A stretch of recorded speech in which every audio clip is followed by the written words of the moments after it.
So if you look at the current data, China is building nuclear reactors in roughly 5 years for under $3 billion per unit. Right. And in the West, those exact same capacity additions are taking over 15 years and costing upwards of $35 billion. Which is a massive structural disparity. Exactly. So today, we are evaluating what happens to global capital allocation when Beijing standardizes that level of industrial efficiency. And more importantly, we need to analyze the critical commodity bottleneck that threatens to derail their entire 500-gigawatt roadmap. Right. So for your portfolio, assuming you are managing a sovereign wealth fund, the objective of this internal briefing is to isolate the mispriced geopolitical risks and the infrastructure bottlenecks that are currently reshaping the global nuclear energy architecture. We're synthesizing institutional market analyses, verified industry metrics from the IAEA, CSIS, the Wilson Center, and Rosatom, alongside some recent geopolitical policy documents. Correct. Our mandate here is to extract actionable insights regarding an impending supply-demand deficit in the uranium market. And we need to evaluate the alternative financing models that are emerging strictly outside the Western regulatory sphere. Right. We need to start by quantifying the industrial base of the world's largest nuclear expansion. Before we can accurately model global export trajectories, we have to establish the baseline of China's domestic engine. Which brings us to the April 2025 approval by China's State Council. Yes, the construction of 10 new nuclear reactors. We are tracking a 200 billion yuan capital deployment there, which translates to roughly $27.45 billion. That capital deployment figure is the critical metric for our baseline. I mean, we are looking at 8 indigenous Hualong-1 reactors and 2 CAP-1000 reactors. Right. When we run the analysis on their construction efficiency, the data indicates a stark structural divergence from Western execution models. China is currently completing these reactors at a cost of about $2.7 billion per unit. You really have to index that against the severe capital drain we are tracking in Western markets. Absolutely. I mean, look at the UK's Hinkley Point C project. It's currently carrying an estimated price tag of $63.7 billion for just 2 reactors. Right, and the U.S. Vauxhall plant finalized at around $35 billion. The structural disparity we are identifying here is essentially, well, it's assembly line manufacturing versus the bespoke artisanal mega projects of the West. That's an accurate framing. Let's unpack the mechanics of that efficiency for a second. In the US or the UK, every site undergoes a unique multi-year regulatory review. The engineering is highly customized to this specific geography. Exactly. Yeah. And the supply chains are incredibly fragmented. China, on the other hand, has localized their supply chain and standardized the physical deployment of heavy infrastructure. They pour the same concrete, use the same modular components, and utilize the same state-backed labor force for every single site. The supply chain has been entirely commoditized at the state level. Yes. And we must then project this efficiency against their stated long-term capacity targets, which are frankly aggressive. Right. They are modeling for 110 gigawatts by 2030 and then 200 gigawatts by 2035. With an upper bound of 500 gigawatts of nuclear capacity by 2050. But those targets introduce a severe strategic bottleneck, which is really the primary vulnerability in this baseline thesis. The uranium deficit. Exactly. We are identifying a massive supply-demand deficit in the uranium market if this trajectory holds. Let's look at the data. In 2023, China's annual uranium consumption was approximately 11,000 tons. Right. By 2040, based on the current build rate, our models indicate that consumption will exceed 40,000 tons annually. And if we extrapolate out to that 500 gigawatt capacity target by 2050, the cumulative requirement scales to 4.25 million tons of uranium. Which is a staggering figure. We need to be clear on the implications of that data point. It far exceeds China's known domestic resource capabilities. The geology simply does not support their industrial ambition. Which requires us to question the viability of this entire macro trend. I mean, is China's aggressive domestic timeline structurally vulnerable to a supply collapse? Or does the data indicate they are proactively engineering a geopolitical supply chain to mitigate the shortfall? The data points directly to emerging market syndication. They recognize their domestic resource constraints as well as broader capital limitations. So emerging markets are actively institutionalizing their cooperation to secure these critical commodities. They are building a multilateral architecture to feed this expansion. Exactly. That brings us to the institutionalization of the Global South.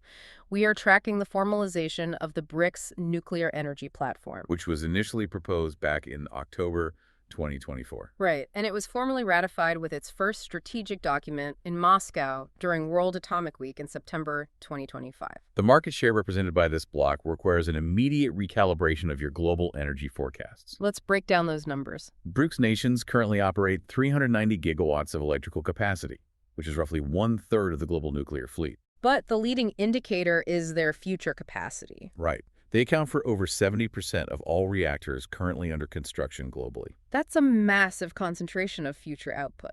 Current projections indicate that by 2030, BRICS member states will account for two-thirds of all global nuclear capacity additions. I want to look at the governance structure of this platform because it signals a highly calculated integration strategy. It does. While the initiative is heavily driven by Russia's Rosatom, the strategic coordination is actually being managed by South Africa's LC Pool. Which is a very deliberate choice. Right. This leadership structure indicates a focus on African and Global South integration, rather than just a strictly Moscow-centric operation. That is a precise reading of the geopolitical utility here. The approved strategic document outlines specific focus areas, including human resource development, supply chain sustainability, and crucial mechanisms for fundraising. They are methodically establishing a parallel framework for nuclear deployment that operates entirely outside of Western institutions. I have to challenge the underlying premise of this platform, though. The data suggests a unified front, but we need to determine if this platform is an actual functional market mechanism for supply chain resilience, or, is it merely a diplomatic umbrella designed to bypass Western regulatory oversight? The analysis indicates it functions as both, but its primary market utility is regulatory standardization. How so? Well, if you are a developing nation looking to adopt nuclear power, you likely lack a legacy nuclear regulatory commission. Right, you don't have the institutional framework. Adopting the BRICS framework provides a standardized, turnkey regulatory environment. So it lowers the barrier to entry significantly. Exactly. However, having established this institutional framework, we must evaluate actual market capture. When we analyze the export data, a stark divergence emerges between Russian execution and Chinese ambition. Let's examine China's Belt and Road Initiative in this context. The stated BRI target was the export of 30 nuclear reactors by 2030. The verified data clearly invalidates this target. Absolutely. To date, China has exported exactly 7 units, and all 7 have been deployed to a single market, which is Pakistan. The 30-reactor target was highly aspirational. The market friction China is encountering is structural. We are identifying a severe grid capacity mismatch there. Yes. First, China's primary export-oriented reactor is the CAP-1400. That is a massive 1,400-megawatt unit. Right. If you attempt to integrate a node of that size into a developing national grid in Africa or Southeast Asia, the physics simply do not work.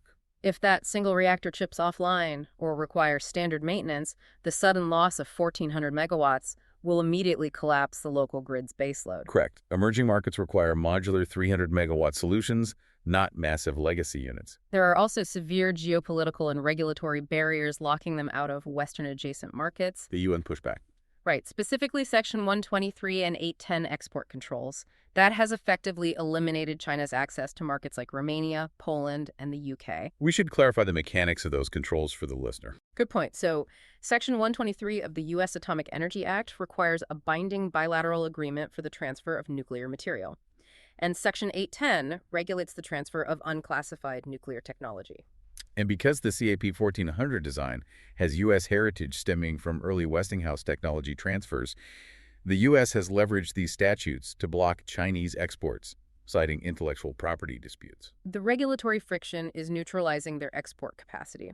We have to contrast that limited footprint with Russia's Rosatom. The data indicates Rosatom currently holds a $134 billion order book. They are actively constructing reactors in Turkey, Egypt, India, Bangladesh, and significantly within China itself. We need to dissect Rosatom's competitive moat, because it is absolute in the current market environment. They operate on what is known as a build-own-operate or BUO model. Let's define the mechanics of this structure for a macro portfolio.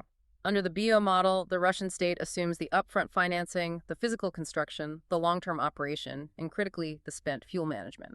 For a developing nation that lacks upfront capital, technical expertise, and deep geological waste storage infrastructure, this turnkey solution is highly compelling.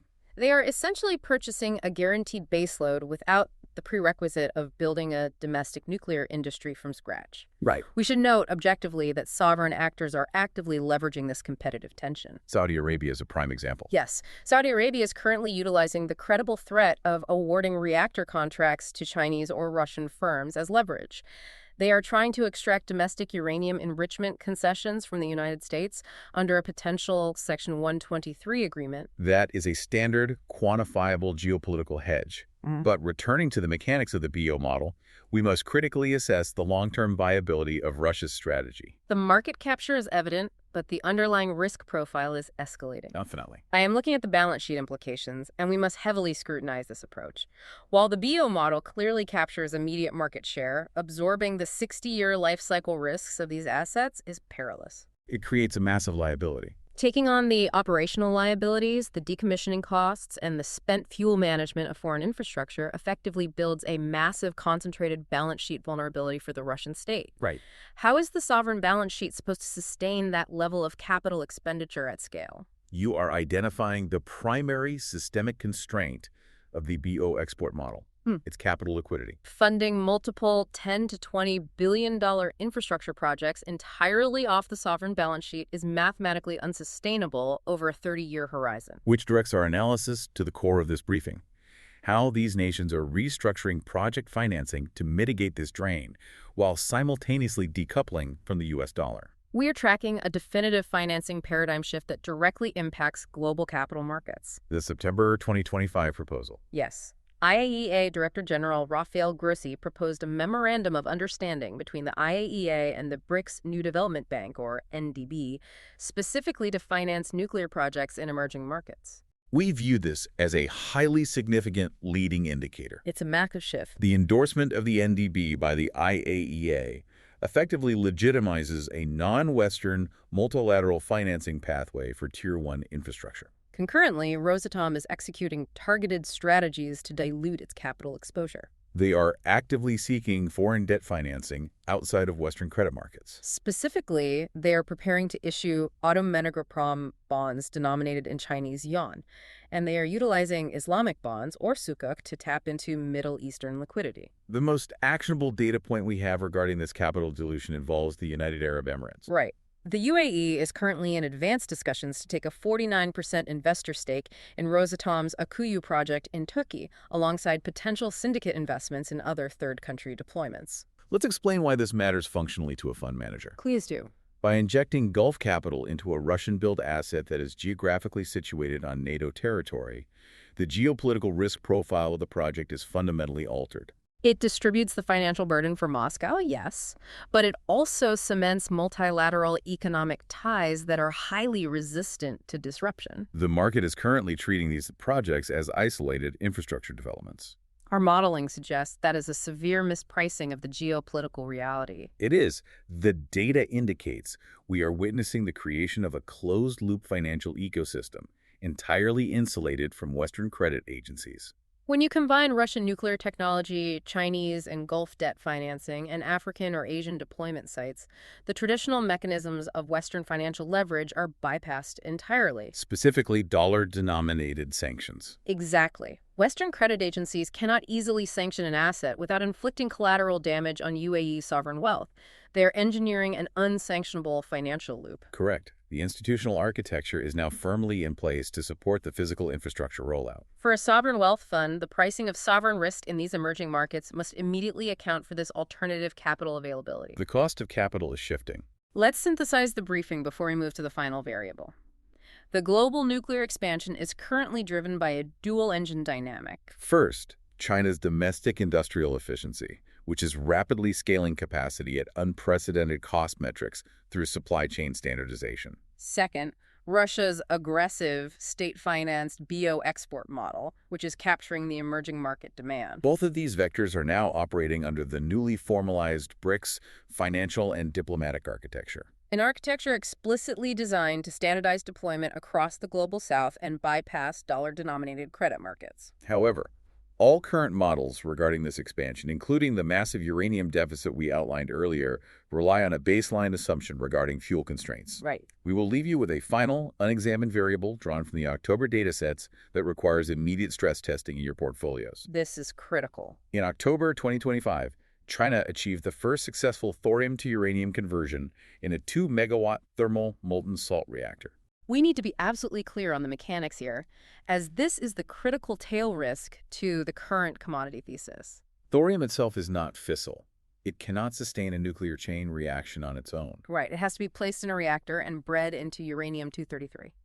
If China has successfully commercialized that conversion process in a molten salt reactor, they have just unlocked a viable path to a completely alternative fuel cycle. Precisely. We are monitoring their timeline to scale this technology to a 100-megawatt thermal demonstration reactor by 2035. If they execute that scaling, the entire 4.25 million-ton uranium supply-demand deficit thesis collapses. Entirely. A commercialized thorium fuel cycle utilizes a resource base that is roughly 4 times more abundant than standard uranium globally. And heavily concentrated within China's own borders. You must model how a structural shift to thorium would instantaneously reprice global nuclear fuel assets. Every long position built on a uranium supply deficit thesis goes to zero. It would permanently upend the geopolitical leverage currently held by uranium-rich nations and neutralize the primary bottleneck to China's 500-gigawatt roadmap. The data suggests the bottleneck may not be a bottleneck for much longer. Evaluate your exposure to legacy fuel cycles and Western regulatory frameworks accordingly. The systemic shift is already capitalized. This concludes the internal briefing. Adjust your modeling to reflect the updated capital flows.